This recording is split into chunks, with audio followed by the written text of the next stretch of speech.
혹시 전능신교라는 이름을 들어보셨는지요? 전능신교는 90년대 초 중국 본토에서 생겨난 단체인데요.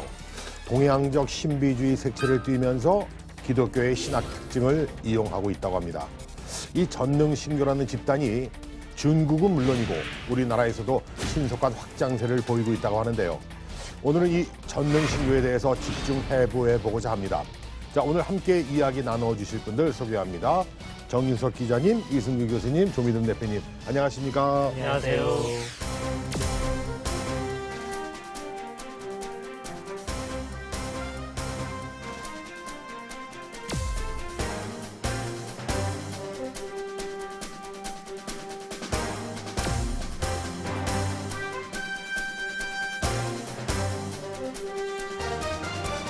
먼저 이 전능신교가 중국과 한국에서 이렇게 문제들에 대해서 VCR로 정리해봤거든요. 함께 보시죠.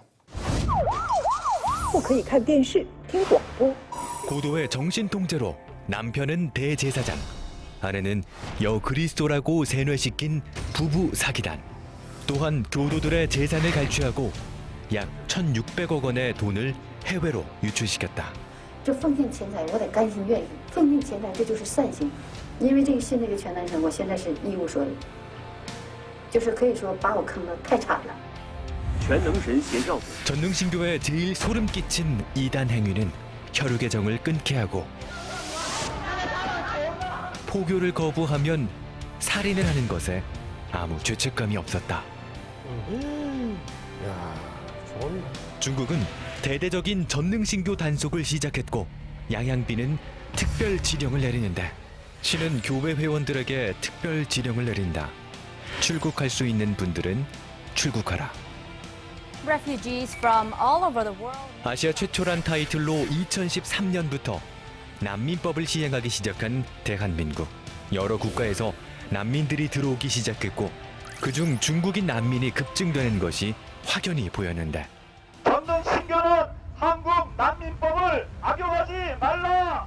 중국인 난민 중 일부는 가족을 버리고 몰래 들어온 이단 전능신교 신도들이었다. 5년 동안 너를 보지 못했는데 속이 가지겠어. 오늘 할 말이 나 이거 말도 안 나간다. 그러니 꼭 나오나. 내 마지막에는 너를 보고 죽어도 죽겠다. 在这里我求求你了，儿子。 이단 전능신교가 대한민국에 유입되기 쉬운 난민법의 맹점. 점점 늘어나는 중국인 난민으로 당당하게 교세를 확장 중인 이단 전능신교. 우리 뭐 농사질 나와 저기 기도 오니까 다 우리 줄고 다 걸쳐서 오는 건데. 중국 이단 사이비 전능신교 부부사기단 조유산 양양빈의 실체 지금 시작합니다. 아, 네, 정말 문제가 많은 집단입니다. 전능신교가 중국에서 일으킨 사건들 중에 반사회, 반도덕 성향과 또 사회 질서를 교란하고 있다는 것을 단적으로 보여주는 사례, 어떤 것들이 있습니까, 정 기자님? 우선 중국은 종교에 대해서 굉장히 관심을 많이 갖고 있는데 역사적으로 종교에 대한 좀 트라우마가 있다고 생각해요. 우리가 삼국지 보면 황건적의 난을 볼 수 있는데 장각이란 사람이 종교를 통해서 민중을 통폐합하고 봉기를 일으켜서 결국은 후한이라고 하는 나라 자체가 굉장히 어려움에 처하게 되거든요. 그리고 뭐 가까이는 홍수전이라는 사람이 난을 일으켰는데 역시 기독교 색채를 띠면서 자신을 예수의 동생이라고 하면서 사회운동을 일으켰습니다. 그래서 종교에 대해서 굉장히 트라우마가 있고 이 종교가 이 국가에 유익이 될 것인가 아니면 체제를 어지럽게 할 것인가에 대한 관심이 많습니다. 그래서 2000년도에는 이단 사이비 규정안을 마련을 해요. 그래서 그 규정안을 보면 5가지가 있는데 첫 번째로 종교 기공 등의 이름을 도용하여 불법 조직을 만든 자, 둘째가 신격화된 지도자, 세 번째가 미신사설을 제조, 유포하는 자, 네 번째가 미신사설의 제조, 유포 등의 수단을 이용하여 남을 현혹하고 기만하며 발전하고 구성원을 통제하는 자, 다섯 번째가 사회질서 교란, 국민의 생명과 재산의 안전을 해칠 수 있는 활동을 조직적으로 하는 자를 사교로 규정하고 있어요. 전능신교는 시한부 종말을 2012년에 주장합니다. 그래서 바로 사교로 규정을 했고요. 2017년도에는 고바울이라고 하는 저자가 조유산과 동방번개의 실체라는 책을 냈는데 여기에 이제 반사회적 반도덕적 실체가 아주 잘 나와 있습니다. 10조 행정이라고 자신들만의 10계명을 만들어 놨습니다. 그중에 3계명이 좀 아주 눈살을 찌푸리게 했는데 네. 사람은 금전, 물질뿐 아니라 모든 재산이나 재물을 하나님에게 드려야 된다. 이렇게 규정하고 있어요. 예. 여기서 얘기하는 하나님은 자오웨이산과 양시양빈이라고 하는 두 명의 남자, 여자 교주를 의미해요. 네. 그들에게 자신의 금전, 물질, 재산을 다 드려야 된다는 게 이 사람들의 계명 속에 있어요. 아까 VCR에서 보셨지만 막 눈물을 흘리면서 가족을 향해 돌아오라라고 하는 것은 전능신교에 들어가게 되면 가정과 단절하고 오직 마음을 다해서 하나님께 집중해라. 이것이 결국은 그 하나님이 영이신 하나님이 아니라 교주를 의미하기 때문에 가정을 버리는 게 지금 전능신교 안에서 많이 벌어지고 있는 사회 문제입니다. 이런 것들이 지금 중국 사회에서 여러 가지 문제를 일으키고 있다고 봅니다. 야. 중국 현지 선교사님들한테 들었던 몇 가지 사례들이 있거든요. 네. 이 단체 교세가 워낙 크기 때문에 뭐 작게 잡아야 뭐 300만, 많게 잡으면 뭐 500만 정도까지 잡으시는 분들이 있어서 그에 관련된 피해 사례들이 너무 많은 거죠. 또 하나는 이런 단체의 특징이 이제 늘 우리가 얘기하는 극단적인 이분법적 사고방식이지 않습니까? 자기들 외에 나머지는 다 악으로 규정을 하기 때문에 우리 뭐 봤던 맥도날드 매장 폭행 사건도 있었고 실제로 동방번개를 비판했던 목회자를 그 다음 주에 쫓아가서 강대상 앞에서 쇠파이프로 가격을 한 거예요. 그래서 그 목회자가 식물인간이 됐다가 깨어난 그런 사례도 제가 선교사님들한테 들었고요. 어쨌든 그런 어떤 불법적인 테러 행위들을 계속해서 저지르고 있는 것이고 또 한 언론 기사를 보니까 2020년 7월 15일에 그 교주 양샹빈이 자신이 지금 일어나는 이 재난, 아마 코로나를 염두했던 것 같아요. 이 재난을 30년 전부터 예언을 했다. 중국 인구 14억 중에 8억 명이 이제 내년 봄, 그러니까 그때를 기점으로 2021년 봄까지 사망할 것이다. 라고 하면 결국 신도들은 그런 공포심 때문에 또 결속하는 효과들이 있겠죠. 그러면서 한 가지 망언을 했는데 1992년부터 자기가 신의 신분으로 일하기 시작했다. 그러니까 예언자. 그러니까 신분이 그전에는 신이 아니었는데 갑자기 신의 신분으로 이제 바뀌게 돼. 그러니까 그런 어떤 망상들이 이런 어떤 큰 피해 사례들을 가지고 오지 않나. 좀 그렇게 생각이 듭니다. 예. 지금 두 분께서 말씀하신 대로 뭐 큰 사건만 지금 말씀하셨지 아주 자그마한 사건까지 하면은 정말 엄청난 어마어마하죠. 파급 효과가 있을 거라고 네네. 생각하고 문제는 이제 우리 한국에 이 전능신교가 확산된다는 게 문제인데 지금 추세는 어떻습니까, 정 기자님? 예, 국내 난민의 사회권을 보장한다라고 하는 난민법이 2016년도에부터 실행이 되기 시작했습니다. 난민법. 네. 이후부터 중국 신도들의 한국 유입이 급속도로 확산되기 시작해요. 그래서 국내에 그 지금 한 4년, 5년 어간에 난민 신청을 한 중국인 중에서 1,000명 이상은 전능신교 신도입니다. 그리고 이들이 국내에 들어와서 지금 실제로 합숙소를 마련해 놓고 기거를 하고 있고요. 그리고 난민 신청을 해서 이 난민 신청을 해서 법으로 받아들여지기까지 이게 대법원까지 가야 되는데 최소 2년 이상이 걸리는 거예요. 그래서 그 기간 동안은 난민으로서 그냥 이 사회에서 같이 활동을 하게 되고요. 전능신교 신도 중에 유명 인사가 좀 있어요. 이제 김명국 사회자님께서도 좀 잘 아실 것 같은데 포청천이라는 드라마가 있었습니다. 예. 여기서 임금 역을 한 자즈강이라고 하는 사람이 아내와 같이 중국을 피해서 지금 한국으로 들어와 있다고 합니다. 그래요? 예. 그리고 저는 그 한국 신도들은 한국인들은 전능신교에 안 빠질 거다라고 생각을 했는데 아주 가끔씩 전능신교와 관련된 상담 문의 전화가 들어와요. 어떤 이제 군인 친구는 자기가 이제 휴가를 얻어서 집으로 들어왔는데 못 보던 책이 있다는 거예요. 교회 책은 아닌 것 같은데 제목이 어린 양이 펼친 책이라고 하는 거예요. 네. 이 책이 어디서 나온 책입니까? 물어보길래 찾아보니까 이거 전능신교에서 출판한 책입니다. 이런 책들이 한국 교회를 다니는 신도들의 집에 종종 발견됐어요. 예. 문제는 이게 교묘한 포석 방법이 문제거든요. 그러니까 신뢰와 인정 쌓고 어떤 관계, 신의 이런 걸 이제 뿌리치지 못하기 때문에 그런 관계 속에 들어가다 보니까 어떻게 세뇌당하는 또 결국은 그렇게 돼서 들어가게 되는 것 같은데 아무튼 난민 제도를 또 교묘하게 이용했다는 점, 이거 참 좀 심각한 문제가 아닐 수 없는데 그 교주가 도대체 누구냐, 또 어떤 인물이냐 하는 거거든요. 어떤 인물입니까? 그 조유산, 우리말로는 그렇게 표현하죠. 아까는 짜오웨이산, 예. 그게 이제 중국 사람들이 그렇게 표현하는 거니까 예. 그게 같은 말입니다, 예. 그죠? 그 이제 지금 전능하신 하나님으로 나타난 그 여자 그리스도, 그 우리 말에서는 양향빈, 그죠? 중국 사람 양향빈 뭐 그런데 같은 이제 사람인데, 이 조유산이라고 하는 사람은 이제 51년생으로 하얼빈에서 태어났다고 그래요. 그래서 이제 자라나다가 예수를 믿고 교회와 관련이 되어진 건 1976년이라고 합니다. 그러다가 이단 계통의 계열의 영향을 받았던 것 같아요. 그러니까 지금부터 한 30년밖에 안 된 새로운 종교라고 말할 수 있습니다. 그러니까 이단에서 나온 진짜 이단이고, 그 내용을 살펴보면 이단보다도 더 이상한 종교가 되어지는 거죠.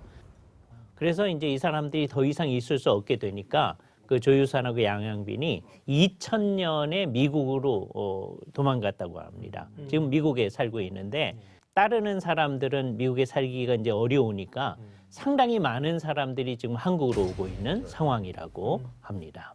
네. 그 전능신교의 교리와 경전이 어떻게 되는지 궁금합니다, 이승규 교수님. 예, 기본적으로 그분들이 이제 믿는 바를 요약하자면 세 가지로 요약할 수 있습니다. 첫 번째는 전능하신 하나님을 믿는다는 거죠. 근데 이때 이제 주의해야 될 것이 성경이 말하는 전능하신 하나님이 아니고 양상빈을 전능하신 하나님이라고 믿는 거죠. 이런 얘기를 할 수 있는 토대가 뭐냐 하면 두 번째 그분들이 주장하는 건데, 소위 삼시대론이죠. 옛날 구약시대에 하나님께서 당신을 계시하셨었는데 예수 그리스도를 통하여서 우리에게 은혜를 베풀어 주셨다. 그래서 은전시대라고 얘기합니다. 그런데 이제 여자 그리스도가 오신 시대가 되어졌다. 이때가 뭐냐? 예수님이 선언하셨던 하나님 나라가 우리에게 임한 시대이다.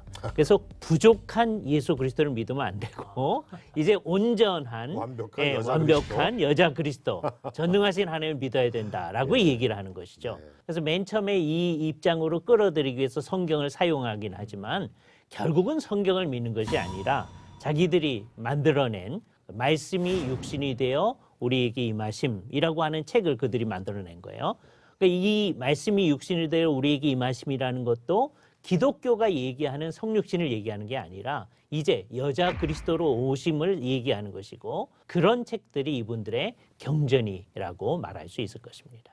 여기도 지금 전능하신 하나님이 메이드 인 차이나 하나님이신 것 같아요. 아무튼 해괴망측하고 이상한 교리라는 것을 단적으로 보여주는 핵심 포인트, 조미돈 대표님 좀 짚어주시죠. 네, 뭐 어쨌든 우리 기독교 신앙을 가지고 있는 사람들한테 제일 좀 회개망측하고 이상한 교리라는 것은 아무래도 사람을 신격화하는 거라고 저는 생각을 해요. 그러니까 결국 이단들이 가지고 있는, 보통 사람을 신격화하는 이단들이 가지고 있는 교리는 거의 다 비슷비슷해요. 단체만 다를 뿐이지 모양은 거의 똑같고, 그리고 사람을 신격화하기 위해서 사용하는 성경 구절도 거의 똑같습니다.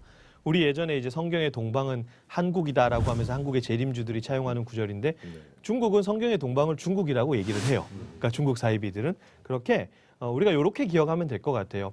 결국 사람을 신격화하는 이단 사이비 단체들은 예수님을 실패한 메시아로 규정하고 예수님 자리에다가 교주를 집어넣는 거죠. 그러니까 이단들의 성경 공부라는 건 결국 성경을 보는 눈을 바꿔서 자신들이 믿고 있는 그 교주를 메시아로 세우는 과정이다. 그러니까 우리 입장에서 봤을 때는 그렇게 인간을 재림주로 만들고 인간을 신격화하는 것이 제일 좀 이상하고 좀 회개망측한 교리라고 말할 수 있지 않을까, 저는 그렇게 생각합니다. 네. 보통 이단 사이비 단체 강사들의 설교를 들어보면요, 비슷한 패턴들이 나오는데 그 중에 하나가 뭐냐면 성경은 지도다라는 거예요. 내비게이션이다. 네네. 목적지에 도달하면 우리가 내비게이션을 안 본다는 거죠. 네.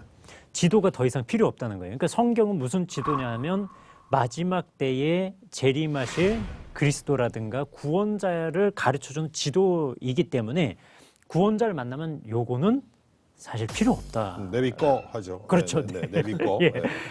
필요 없다라는 주장을 하는 거거든요. 네네. 교수님 말씀하신 것처럼 성경을 활용하지만 자기 얘기만 하는 거예요. 근데 이것이 모든 이단 사이비, 즉 교주를 하나님으로 믿고 있는 거의 모든 이단 사이비에 다 통하는 그 패턴입니다. 그래서 이들끼리는 싸우질 않아요. 전능신교랑 안상홍 증인이라는 건 잘 안 싸워요. 오직 정통교회라만 싸웁니다. 왜냐하면 그들은 교리가 좀 비슷합니다. 그 패턴만 익히셔도 이단 사입이 분별하는 데 정말 큰 도움을 받으실 수 있을 거예요. 네. 잠시 후 아빠가 지금 돌아가시는데 너 와라. 그래도 안 와요. 모든 것들은 너의 책임이다. 써요. 스스로 올무를 메어버리는 거죠. 결국 우리는 더 이상 기독교가 아니야. 피해자 코스프레를 하면서 기독교라고 하고 있는 거예요. 전능신교 신자가 되면 아주 이상한 행동들을 보인다고 합니다. 아까 뭐 VCR도 여러분들도 보셨겠지만, 자, 어떤 행동들인지 짚어보기 전에 일단 정통 기독교 신도와 전능신교 신도의 입교 차이를 비교해 봤거든요. 함께 보시죠. 온갖 만행을 모른다면 얼핏 정통 기독교와 별다른 차이가 없어 보이는 이단 전능신교. 전능신교는 정통 기독교와 어떻게 다른 걸까? 먼저는 기도에 있어서의 차이인데, 예수님의 이름으로 기도 올리옵나이다. 아멘. 정통 기독교가 예수님의 이름으로 기도드리는 반면 전능하신 하나님 교회의 선민들은 전능하신 하나님의 이름으로 기도하고 각자 전능신의 이름으로 기도드리는 전능신교. 집회 시간과 장소가 고정돼 있고 자유롭게 참여 가능한 정통 교회와 달리 이단 전능신교 모임은 정해진 시간 없이 무작위로 이뤄지고 소수의 고정 인원으로 은밀한 모임을 갖는데, 이에 따라 전능신교 조직은 은폐적 특성을 지닌다. 정통 있는 성가와 찬송을 부르는 정통교회의 예배. 사도행전 9장 4절에서 5절이 이렇게 증언합니다. 마태복음 7장 3절부터 5절까지 해서 우리 주님이 이렇게 말씀하세요. 정통교회가 철저히 성경에 기반한 설교로 집회를 갖는 것과 달리 전능신교는 자신들이 만든 노래와 춤으로 집회를 갖는데, 전능신교는 자기네들 또 찬송가가 또 따로 있나 봐요. 승리하신 왕이 영광의 보좌에 앉으셨도다. 특히 성경이 아닌 일명 전능신의 말씀으로 예배를 드린다는 특징이 있다. 타 종교와 사회에 대한 태도 역시 차이를 보이는데, 정통 기독교는 타 종교와 사회를 사랑의 대상으로 여기는 반면 하나님을 믿으며 공산당 악마를 내치지 않고 저주하지 않고 그 악마를 위해 기도까지 한다면 하나님 성품을 거스르는 것이고 욕되게 하는 거죠. 세상을 향해 사랑보단 배타적 태도를 보이는 이단 전능신교. 하나님과 예수님을 논하며 기독교인 것처럼 속이고 있지만 실상은 하나부터 열까지 정통 기독교와는 거리가 먼 이단 전능신교. 진리인 척 사람들을 속이는 이단 전능신교의 실태, 지금 바로 이어집니다. 자, 비교해서 보니까 약간의 사이비 집단이나 뭐 지금 말씀드린 대로 범죄 집단 느낌이 나는데요. 그럼 이제부터 하나하나씩 차근차근 짚어볼게요. 자, 전능신교 신자가 된 이후 보이는 이상한 행동들 어떤 것들이 있습니까, 정 기자님? 예, 이분들의 정통교회와 전능신교의 좀 구성원에서도 좀 차이가 있다라고 보이는 게요. 제가 2012년도에 구로동에 처음으로 전능신교 본부가 이제 설립이 됐어요. 지금은 다른 장소로 옮기긴 했는데 그곳에 들어가서 내가 성경 공부를 하고 싶다 그랬더니 이제 가리봉역으로 기억해요. 그 역에 딱 갔더니 여성신도 2명이 나왔어요. 20대 초반, 30대 한 중반 정도로 보이는 2명이 나와서 저를 이제 안내를 해주더라고요. 주소만 알려주면 찾아갈 수 있는데 둘이 나와서 이렇게 싹 그 역에서부터 거기까지 안내를 해줘요. 들어갔더니 신발장에 그 굉장히 많은 신발이 놓여 있고 각 방마다 성경 공부를 하는지 모여가지고 대부분 여성들이었습니다. 그래서 구성원도 좀 여성들이고 이분들이 지금 여기서 거의 집단 생활하듯이 지내고 있는 것처럼 그렇게 보였고요. 입교 전후에 이 전능신교 안에서는 스스로 뭔가 결정하고 판단하는 것을 죄악시해요. 그건 너의 자아, 그 죄악된 자아가 살아있는 거니까 누구의 말을 들어야 하냐면 바로 전능신교의 지침대로 따라야 되는 거예요. 그래서 개인의 주관과 자주성이 굉장히 떨어진다는 보고가 있습니다. 그리고 가정이 결국은 어려워져요. 그 중국에서 역시 뭐 단속을 피해서 왔다고는 하지만 그 단속을 피하기까지 가족들과 떨어져 가지고요. 한국으로 와서 연락을 안 하는 거예요. 뭐 심지어는 아빠가 지금 돌아가시는데 너 와라. 그래도 안 와요. 이것은 전부 그 통제되는 그 조직의 통제 아래에서 자기의 가족애라든가 인간적으로 느껴야 될 사랑이라든가 이런 것들을 사탄이 주는 감정으로 생각하는 거예요. 이걸 다 버려버리는 그런 모습들을 전능신교가 된 신도가 된 이후에 보이는 아주 무서운 그 변화라고 저는 보고 싶습니다. 네. 근데 뭐 절대적인 순종을 강요하면서 뭐 각종 보증서를 뭐 쓴다는 얘기도 들었거든요. 예. 도대체 그 어떤 보증서를 쓰고 예. 이걸 도대체 어떻게 봐야 되는 겁니까? 예. 이 사람들은 절대 순종을 자발적으로 자주적으로 결정 선택하는 것을 못하게 하기 위해서 자아의 죽음을 얘기하기도 하는데요. 이거는 이념적으로만 정리되는 거잖아요. 직접 쓰게 만듭니다. 자필로요. 네. 그래서 진정한 신을 만나게 해주심에 감사합니다. 저는 신의 부름에 응하며 신을 위하여 모든 것을 바칠 것입니다. 만약 전능신교의 관련 규정을 어기시 신의 처벌을 달게 받을 것입니다라고 보증서를 써요. 이걸 통해서 이 사람이 정신적으로 이념적으로 뿐만 아니라 실제적으로 이거는 나의 사인이 들어간 보증서이기 때문에 어떤 처벌을 받더라도 나는 이것을 법적으로 문제 제기를 하거나 항거하거나 항의하거나 하지 않고 달게 받아들일 거다라고 하는 스스로 올무를 메어버리는 거죠. 잠금장치를 해버리는 거예요. 이런 효과가 있을 것이라고 저는 보고 있습니다. 네. 취재를 갔을 때 저도 종종 각서를 쓴 적은 있어요. 그게 뭐냐면 어떤 때리는 안수를 하는 기도원이었는데 여기서 때리다가 형사 고소를 한번 당한 적이 있나 봐요. 저보고 이제 각서를 쓰라 그러더라고요. 맞아도 절대로 민형사상 책임을 묻지 않겠습니다. 예, 그걸 썼죠. 그래서 경찰한테 물어봤어요. 이걸 썼을 때 내가 맞고 나서 고소를 할 수 있냐 없냐 그랬더니 그거는 양자 간에 벌어진 그 개인 약속일 뿐이고 그렇죠. 민형사상 처벌과 무관하다. 그 법적인 테두리에서 예, 할 수 있다라는 거 얘기를 하더라고요.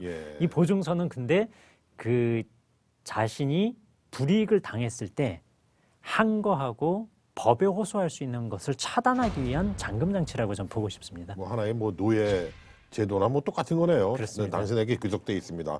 듣다 보니까 그런 생각이 들어요. 뭐 악질 이제 불법 사채업자들이 신체 보기각서 쓰게 하는 것들 있잖아요. 제가 이걸 보면서 뭘 느꼈냐면 그루밍 성범죄 같은 경우에 가해자를 처벌하기가 되게 힘들어요. 왜냐하면 가해자는 일관되게 이렇게 주장합니다. 우리는 서로 사랑했어. 근데 피해자도 본인이 피해를 당했다는 사실을 잘 몰라요. 나도 사랑했었어. 이렇게 되면 처벌이 힘든 거죠. 그래서 지금까지 수십 년 동안 일어난 그 그루밍 성범죄들이 제대로 처벌되지 않은 건데 저는 그런 생각이 많이 들었어요. 그러니까 법적인 문제가 생기더라도 이제 본인이 일단은 썼다라고 하는 피해자의 굉장히 큰 압박감들이 있거든요. 그러다 보니까 이게 법적인 문제에 딱 들어갔을 때 경찰이나 검찰이나 법원에서 판단할 때 그런 어떤 사람의 심리라든가 사이비 종교의 특성이라든가 이런 것들을 제대로 고려하지 않은 채 결론을 내린단 말이죠. 그러니까 그런 부분들까지 다 염두하고 결국에는 그런 어떤 법적인 책임들을 지지 않겠다. 너의 모든 것들은 너의 책임이다라는 것들을 이제 강조하기 위해서 이런 보증서들을 쓰지 않나 그렇게 좀 생각을 하고 있습니다. 네. 표면적으로는 기독교인 것처럼 포장은 하고 있지만 사실 이 전능신교가 기독교를 적대시하고 정죄하며 스스로 기독교와의 연관성을 부정하는 증거들이 있다고 들었습니다. 주미듬 대표님. 네, 일단 뭐 다른 곳에서의 구원을 전혀 인정하지 않는 것, 특별히 기독교 같은 경우에. 그리고 저는 그 지점 같아요. 성경을 필요 없다라고 얘기하는 거. 이게 스스로 본인들이 이제 기독교와 등을 지게 되는 것이죠. 왜냐하면 성경이라는 것은 우리 기독교 신앙, 특별히 개신교 신앙의 가장 큰 핵심이고 그리고 성경은 우리가 기록된 하나님의 말씀이라 그러잖아요. 그러니까 하나님의 자기 계시라고 우리가 얘기하는데 결국 우리는 성경을 통해서 하나님이 누구신지 알 수 있고 하나님이 어떤 일을 하셨는지 알 수 있고 그리고 하나님의 백성된 우리가 어떻게 살아야 될지에 대해서 결국 이 성경이 가장 우리 신앙의 가장 중심에 있는 건데 이게 필요 없다라고 하는 것은 결국 우리는 더 이상 기독교가 아니야 라고 이야기하는 것과 똑같다. 우리가 그렇게 좀 이해를 할 수 있을 것 같아요. 기독교라는 용어 자체가 크리스트교, 그러니까 뭐 크리스찬, 그러니까 예수 그리스도를 가르치고 믿고 따르게 하는 종교라고 하는 의미가 담겨 있잖아요. 기독교. 제가 제일 당황했었던 게 뭐냐면 전능신교 취재를 갔는데 그 앞에 중국 정부의 사주를 받아서 기독교를 탄압하면 안 된다는 식으로 프린카드를 걸어놨어요. 자기들이 피해자 코스프레를 하면서 기독교라고 하고 있는 거예요. 근데 기독교 아니거든요. 왜냐하면 기독교는 예수님을 믿는 종교이지 뭐 조유산이라든가 양향빈과는 아무 관계가 없는 종교예요. 근데 양향빈과 조유산을 믿고 따르는 종교임에도 불구하고 자기들이 핍박받을 때는 기독교, 포교하고 그럴 때는 기독교를 위장하고 실제 내부로 들어가면 완전히 다른 세상인 거죠. 그러니까 이런 위장들이 결국은 기독교를 적대시하고 그들이 양향빈을 따르지 않으면 저주받는다라고 하면서 겉으로는 예수님을 믿는다는 기독교라는 용어를 쓰는 것은 스스로 자기들의 기독교의 연관성을 부정하면서 그 기독교가 지금까지 이 사회와 세상 속에서 했던 유익만 추구하려고 하는 굉장히 좀 비겁한 접근 방식이라는 생각이 들어요. 네, 참 문제가 큽니다. 자, 전능신교가 중국에서는 아주 은밀하게 마치 보이스피싱 집단이나 비밀 다단계처럼 움직인다는 얘기도 있어요. 그런데 우리나라에서는 집단 생활을 하고 있지 않나요, 정 기자님? 네, 집단 생활을 하고 있다는 제보들이 많이 들어와요. 일단 국내에는 구로구 가마산로에 원래 구로동 본부가 있었는데 이게 지금 사라진 걸로 이전해서 지금 구로구 오리로로 집중된 것 같아요. 거기에 이제 궁동교회가 있고요. 그리고 광진구에도 하나 있고 강원도 횡성이라든가 대전시에도 있습니다. 근데 합숙소가 제일 많은 곳은 사실 충청도 보은등인데요. 여기에 거의 10군데에다가 지금 합숙 겸 농장을 지금 운영을 하고 있어요. 제가 이제 궁동 취재를 갔을 때 일인데 거기 이제 집회를 하면서 시위도 하고 전능신교는 가족들 돌려달라라고 시위하는 가족들 취재를 하다가 지나가는 시민 인터뷰를 했어요. 여기 어떤 곳인지 아십니까? 그랬더니 이 지역 주민들은 여기 이단 사입인 거 다 알아요. 왜 이단 사입이라고 생각하세요? 그랬더니 사람들이 플랜카드를 걸어놓는데요. 평소에는 뭐라고 돼 있냐면 전능신교 신도 외에는 여기 출입을 금지합니다. 그러니까 지역 주민들은 아예 못 들어오게 하는 거고요. 그리고 가끔씩 세탁기, 냉장고 등 집기들이 트럭으로 들고 온대요. 근데 이것이 한 번 오는 게 아니고 종종 들어온다는 거예요. 그걸 보니까 이 지역 주민은 여기에 사람들이 들어올 때는 재산을 바치고 집단 생활을 어디선가 하기 위해서 이 기물을 다 갖고 들어오는 것 아니냐 이런 생각을 하더라는 거예요. 그게 사실 재활용센터나 다른 데로 가야 될 그 물건들이 그 궁동교회 안으로 들어오는 것을 많이 목격했다고 합니다. 그래서 신도들은 개인 생활을 정리하고 여기 들어오는 것 아닌가라고 자기는 짐작하고 있다고 얘기해 준 분도 계셨어요. 저도 가구를 정리하고 들어가는 사람들이 적지 않을 것이라고 좀 보고 싶습니다. 아까 말씀하시면서 이제 보이스피싱 집단이나 비밀 다단계처럼 움직인다고 말씀하셨는데 그 이유가 한국 이단들하고 중국 이단들의 좀 차이가 있어요. 가장 큰 차이는 정부에 대한 태도거든요. 한국 이단들은 주적이 정통교회고 정부와 그렇게 날을 세우지 않아요. 오히려 정부를 자신들의 공신력 확보를 위한 수단으로 활용을 하죠. 근데 중국 이단들은 대부분 정부랑 날을 세워요. 정부 자체가 그런 어떤 그 체제도 있지만 그런 어떤 단체들에서 굉장히 탄압적이기 때문에 그래서 뭐 따옹롱이라고 해서 붉은 용이다라고 하면서 중국은 그래서 사이비 종교 간부급 이상 되는 사람들을 체포하면 뭐 사형을 시키기도 하거든요. 그렇기 때문에 중국에서는 한 방 딱 잡혔을 때, 한 명이 잡혔을 때 소위 말해서 이제 고구마 줄기처럼 와르르 딸려가는 경우들이 있기 때문에 점조직 형태로 운영을 해야 그 사람들 체제를 유지를 시킬 수 있어요. 그렇기 때문에 중국 정부의 표현이거든요. 점조직 형태. 그래서 어떤 교세라든가 그리고 정확한 그 사람들의 어떤 은거지라든가 이런 것들을 제대로 파악하기 어려운 형태로 의도적으로 그렇게 활동을 하고 있다 우리가 생각을 하면 될 것 같아요. 참 이쯤 되면은 전능신교는 이단도 아니고 뭐 종교도 아니고 그냥 속된 말로 그냥 삥 뜯는 범죄 집단이나 다름없어 보입니다. 조민흠 대표님. 제가 의사 가운 입고 있다고 해서 의사가 아니잖아요. 그럼 이제 그때는 제가 돌팔이가 되거나 사이비 의사가 되겠죠. 사이비라는 말 자체가 사실 교리적인 걸 조금 뛰어넘어서 사회적인 용어잖아요. 겉으로 보기에는 비슷한 것처럼 보이지만 근본적으로 완전히 다른 거. 그 사람들은 종교의 색을 띠는 것처럼 보여요.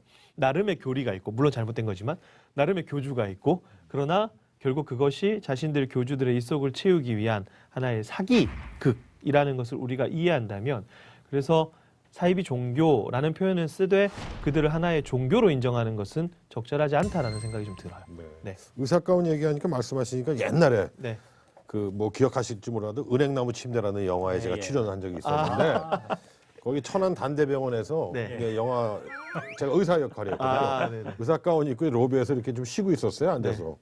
어떤 할머니 환자분이시죠, 오시더니만 의사의 양반 어디로 가야 돼요? 여쭈시더라고요, 저한테. 저는 의사는 아닙니다. 그랬더니 이상하게 쳐다보고 가시더라고요. 예. 그럼 뭐 그런 에피소드가 갑자기 생각이 납니다. 자, 이승규 교수님, 뭐 어떻게 범죄 집단이나 다름이 없죠? 예, 그래서 아까 사이비 종교라는 말을 쓰셨는데 이게 아주 적절한 말 같아요. 그래서 우리가 구별을 좀 할 필요가 있어요. 여기 정통교회가 있습니다. 정통교회이긴 인데 조금 이상한 교회들이 너무 많아요. 그러지 않도록 우리가 노력을 해야죠. 그럴 때 이게 사이비라는 말을 흔히 쓸 수 있죠. 근데 이때 사이비하고 사이비 종교는 전혀 다른 겁니다. 옛날에 이제 박대선이가 이단이었다가 이제 스스로 다른 것으로 나타난 거와 비슷한 형태입니다. 그래서 이게 구분을 좀 할 필요가 있어요. 이게 정통교회가 있고 정통교회는 교회인데 좀 이상한 교회들이 이게 안타까운 거죠. 이게 없어지도록 우리는 노력해야 됩니다. 그리고 그 선에서 바깥으로 나온 게 이단이고요.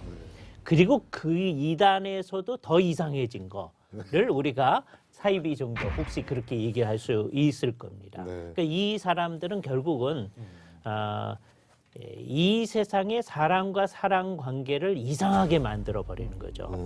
부모하고 연을 끊게 하고 가족들하고 관계를 무너뜨리게 하고 사회의 건전한 도덕 질서를 유지하지 않도록 하는 결과를 나타내기 때문에 우리는 그냥 이단 정도보다 훨씬 심각한 문제를 지니고 있다라고 얘기할 것입니다. 잠시 후 기독교 영화라고 치면 가 전능신교 측 영화예요. 비겁해요. 정말 기독교 영화인 줄 착각하게 만드는. 궁금해할 만한 질문들을 던지는 거죠. 보지 말아야 된다는 운동이 일어날 정도예요. 최근 전능신교가 온라인 홍보에 박차를 가하고 있는 모양입니다. 기독교 영화처럼 위장을 해서 온라인에 배포하고 있는 전능신교의 영상 모아봤습니다. 온라인에서 기독교 영화를 검색하면 출처를 알 수 없는 수많은 영상이 뜨는데 그중 무려 조회수 57만 회가 넘는 자칭 기독교 간증 영화. 중국 전역을 돌아다니며 말씀을 전하고 있었던 한 여자. 재현 드라마 같은 느낌이 나는데요. 그렇죠. 정통 드라마나 이런 퀄리티는 아닙니다. 공산당의 잔인한 핍박과 탄압 앞에서 난 겁이 났고 두려웠다.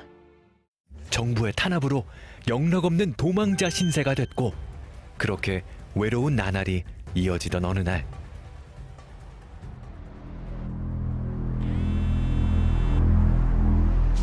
여보세요?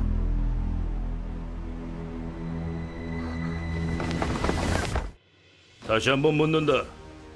너 방제 맞지? 교회 리더 맞지? 교회 리더란 명목으로 체포돼 모진 고문과 폭행을 당하게 되고 말하라고! 말해! 하나님이 어디 있어? 그러게 어딨냐고!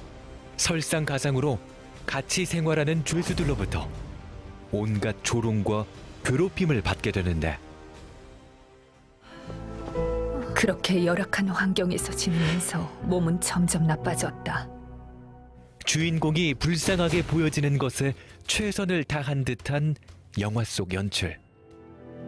난 계속 하나님께 함께 해달라고 간구하면서 기도하고 찬송을 부르며 버텼다. 마치 기독교 영화의 정석처럼 주인공은 고난에도 믿음을 잃지 않는다. 그러던 어느 날 우여곡절 끝에 감옥에서 풀려나게 되고 어딘가 익숙한 모습으로 영화는 마무리되는데 처음부터 끝까지 한 신실한 크리스천의 여정을 담아낸 것처럼 보이는 영화. 그러나 주인공이 믿었던 종교는 사실 이단 전능신교였고 이를 알려주는 요소가 영화 곳곳에 교묘히 숨겨져 있었는데 마치 기독교 영화처럼 보이게 하는 간악한 술수, 자신도 모르게 미혹당하고 있는 수많은 사람들. 오늘 우리가 무심코 봤던 영상이 이단 콘텐츠는 아니었는지 각별한 주의가 필요한 때이다. 야, 이 잘 모르는 분들은 이걸 보면 그냥 기독교 영화인 줄로 깜빡 속을 수도 있겠는데 아주 위험합니다, 정 기자님 보니까. 예. 예.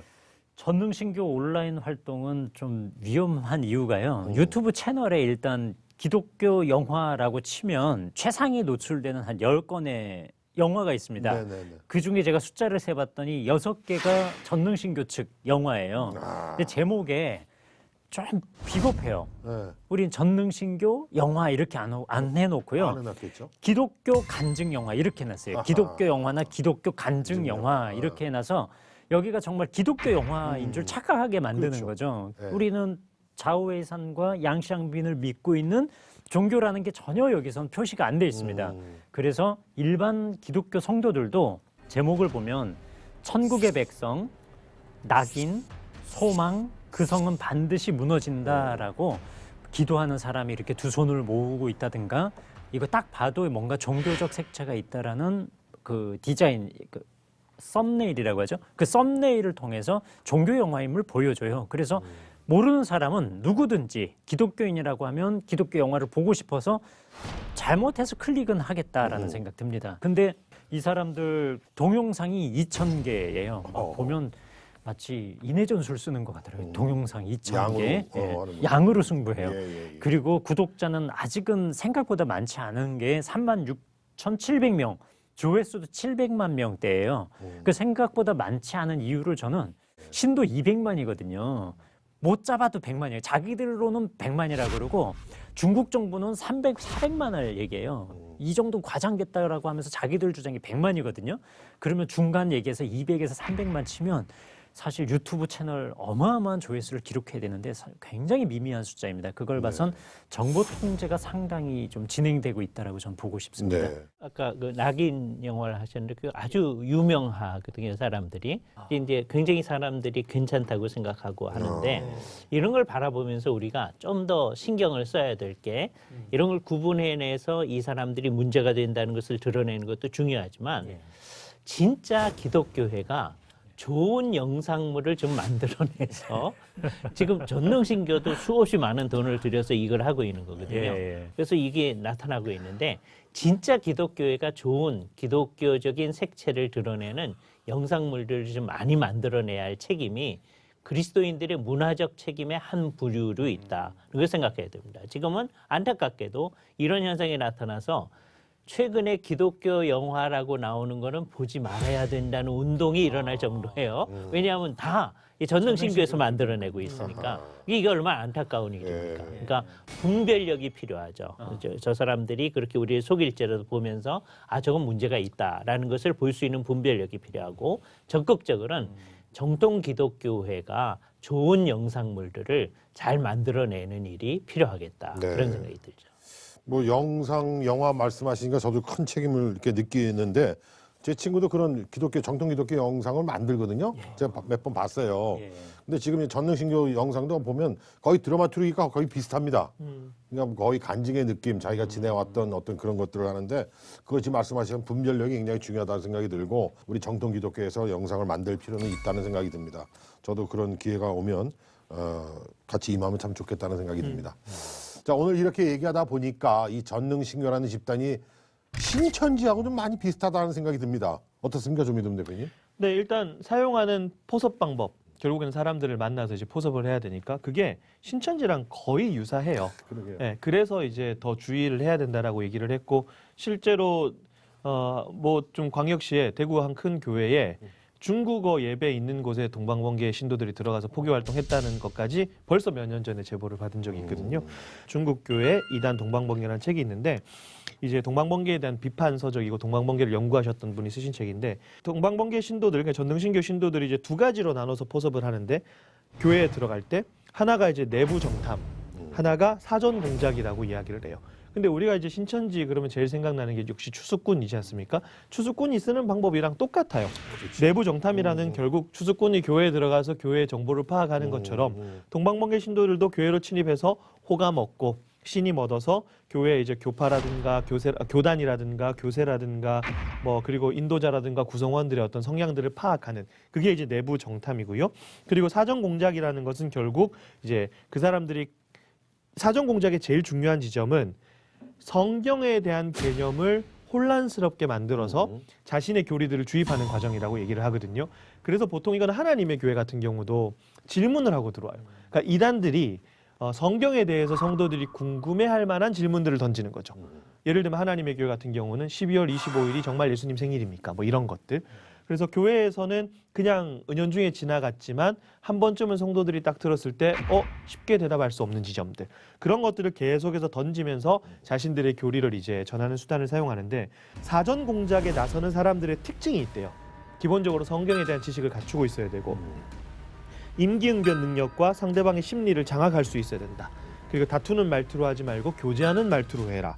동방번개 전능신교 사람들이 사용하는 그런 언어들을 너무 많이 사용하지 말고 그들이 사용하는 언어를 사용해야 된다라는 거. 그리고 삼위일체를 부인하지 말고 하나님의 성별을 말하지 말아라. 근데 그들은 다 부인하고 여자 하나님을 얘기하잖아요. 근데 어쨌든 자신들의 정체를 다 숨기면서 교회에 들어와서 하는 방법이 신천지가 지금까지 교회를 대상으로 했던 방법과 뭐 유사하다를 넘어서서 거의 똑같다.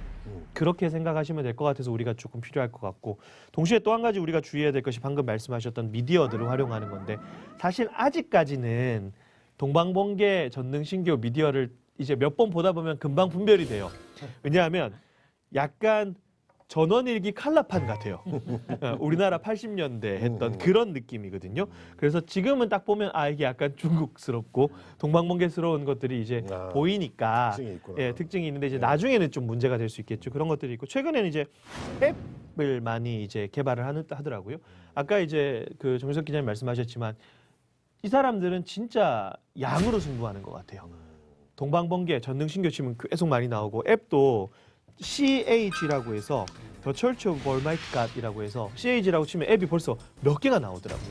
그런 식으로 장악하는 방법들을 쓰고 있기 때문에 그런 공식 명칭, 정확한 이름, 예를 들어서 전능신교라는 이름도 쓰지만 전능하신 하나님 교회라는 이름을 쓰거든요. 그러면 기존에 있던 하나님의 교회 세계복음선교협회랑 좀 헷갈릴 수 있으니까 공식 명칭도 조금 정확히 기억할 필요가 있고 그들의 이미지들을 좀 잘 살필 필요가 있고 그렇게 하다 보면 충분히 어느 정도 구별할 수 있지 않을까 그런 생각들을 가지게 됩니다. 네. 자, 오늘 이야기를 들어보니까 정말 잘못된 믿음으로 전능신교에 빠져서 가족을 잃으신 분들이 얼마나 속상하실까 하는 염려도 됩니다. 지금 이 제 손에 있는 것은 이단 전능신교에 빠진 가족을 찾아달라고 전달해온 편지입니다. 제가 이 시간에 한번 읽어드리도록 하겠습니다. 안녕하세요. 저는 천수애조우라 합니다. 가족으로는 아버지, 어머니, 저 여동생, 남동생 5 식구입니다. 부모님은 자질구레한 집안일로 자주 다투기 시작하면서 전능신교가 그 빈틈을 노려 저희 어머니를 먼저 조직에 끌어들였습니다. 그로부터 어머니는 마치 귀신에게 홀린 사람처럼 우리 3 자녀를 이단 전능신교에 가입하라고 권유했습니다. 저와 남동생은 겁을 했지만 여동생 천첸첸은 어머니를 반대하지 못했습니다. 그 결과 어머니를 따라 전능신교에 가입하게 되었습니다. 2018년 여동생은 회계 시험을 치른다는 핑계로 집을 떠났는데 돌아오지 않았고 2020년 3월 저는 동사무소로부터 여동생이 한국에 있다는 전화를 받았습니다. 비록 어머니가 여동생을 가입시켰다고는 했지만 여동생이 몹시 그립고 걱정되었습니다. 어머니에게 전능신교라는 이단으로 인해 가정이 파탄된 사례들을 알려주자 어머니의 사상도 점차 개변되었고 어머니는 딸을 이단 조직에 끌어들인 자신을 후회했습니다. 어머니는 지금 자책감과 죄책감으로 심장병에 걸렸습니다. 만약 발표할 수 있다면 여동생에 대한 나의 이 말을 전해주세요.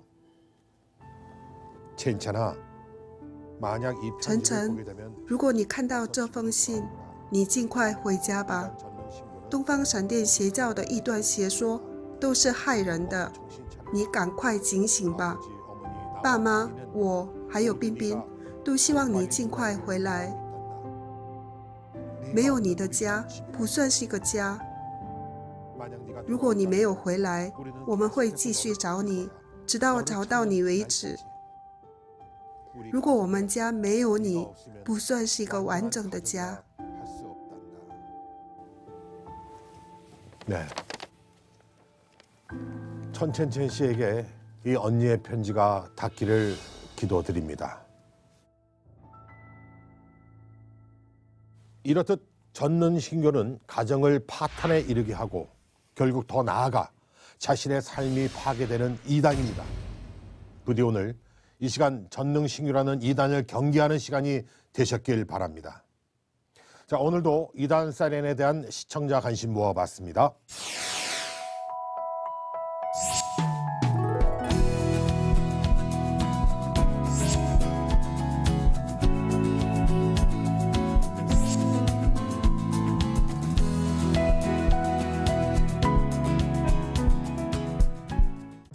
이단 사이렌은 여러분의 제보에 근거해서 만들어집니다. 이단으로 인한 피해 주저하지 마시고 제보해 주시기 바랍니다. 전능신교 집단의 실체와 한국에서의 확산세, 온라인 활동의 문제점까지 짚어본 이단 사이렌. 준비한 순서는 여기까지입니다. 저희는 다음 시간에 반가운 얼굴로 찾아뵙겠습니다. 감사합니다.